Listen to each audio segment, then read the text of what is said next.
Good day, ladies and gentlemen.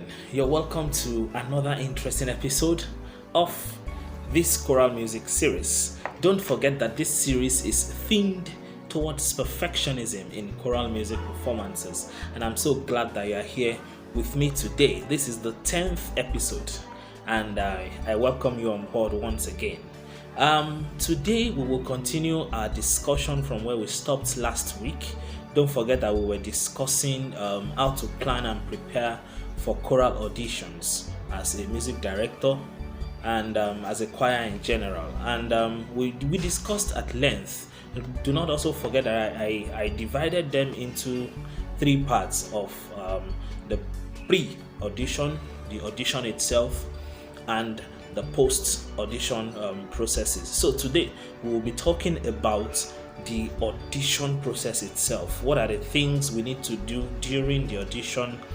To make everything successful. But before we delve right into it, I'd like to, encourage you who have not yet subscribed to this channel to kindly do so right now. Just press that red button that subscribe is written on.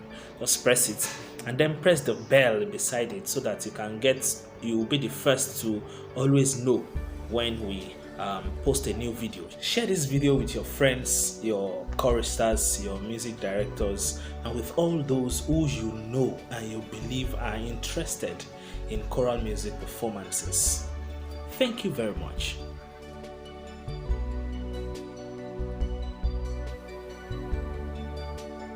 Alright, so first of all, who are those that will form the panel that will decide the fate? Well, maybe not fate, but that will decide whether the candidates will be admitted or not. And that depends solely on the kind of choral group or the kind of choir you are running. If it's an individual choral group, for instance, you can have all the leadership of your choral group in that room, in that audition room, but please take note that the music director is going to be the chairman of that panel, is the one who will be in charge. However, if it's a church choir, you can have the music director and probably three other members of the choir who are very well knowledgeable when it comes to choral music. Still, the choir director or the music director is the one in charge, because there are some instances whereby we will disagree to later agree. In cases where there are no agreements, the music director say will be the final. This is my suggestion on how your audition should run.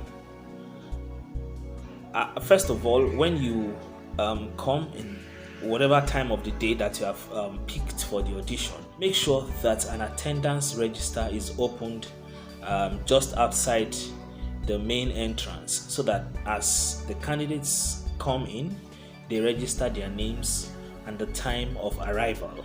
This is very, very important. After which, you gather everybody together once it's time, and then do a bit of introduction. You introduce the leadership, those who are around, those who will form the panel for the audition. Introduce them to your intending choir members. Let them get to know them, at least just for them to be able to relax. After which, then you ask the candidates to fill a form. Now, what would this form be all about? It will carry their names. They will tell us their names, their date of birth, where they are coming from, what they do. They will tell us their state of origin, the parts that they sing, if they play any musical instruments, that also will be stated clearly. If they have had any formal musical training, they will say who invited them or how they heard about the choir. It will also be stated on that form, and then how they intend to add value to the choir or to the group. they will also state it clearly in that form. I mean, this is just for everybody to be. This is mainly because we want them. There should be a written document from them showing that they are really, really interested in being part of the chorale or of the choir.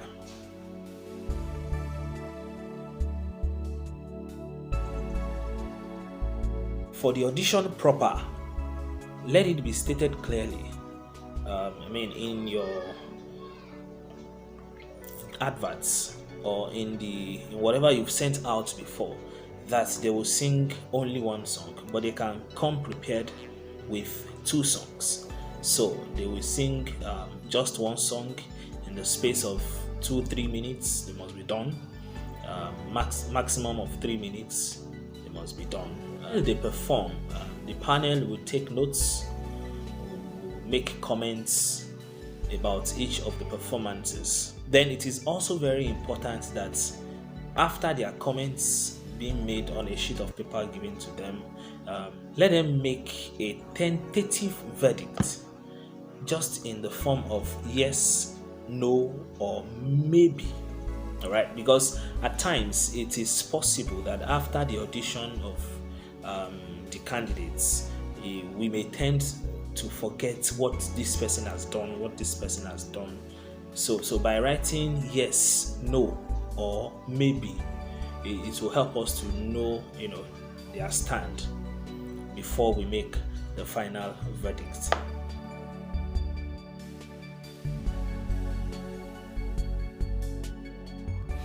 Okay, so as panel, or as those who are sitting to decide, these are some of the things that you can look out for in their performances.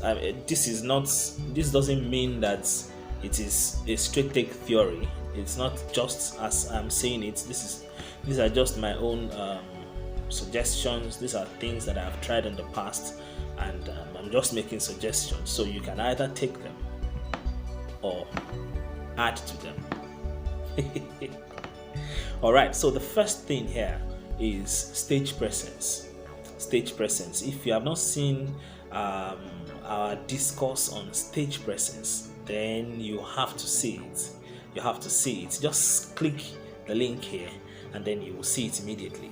All right, so the second thing is time management. Now, this time management is very key. Why do I say it's very key? Because at the point when audition is to start, the attendance register at the entrance will be withdrawn and will be placed just on the table where the judges are, to see who came early enough and who came very late. Now, this is very important in choosing or making final decisions about who to stay and who to try again next time. Another thing is diction. Diction has to do with how well you are able to pronounce your words, especially when singing. How clear are your words while singing? So diction is another thing to look out for. Then intonation, very, very key. Are you singing like a Yoruba man, or you are singing like an Hausa man, or you are singing like Ndi Igbo? All right, these are things that also needs to be taken into consideration. Another thing is vocal quality. Now, this is very, very important. Vocal quality is very important. Music directors will, be able to judge this better. I mean, when you hear someone sing, you know if the person has the quality that you want or not. Another thing is dynamics. How well has this candidate been able to maneuver his voice and his performance, to give the best out of it? Dynamics is another important thing to look out for. And then finally, the choice of song. The choice of a candidate's song determines how well the person will perform, because there are some songs that may just not fit into the person's vocal quality. So the choice of song is also very, very important.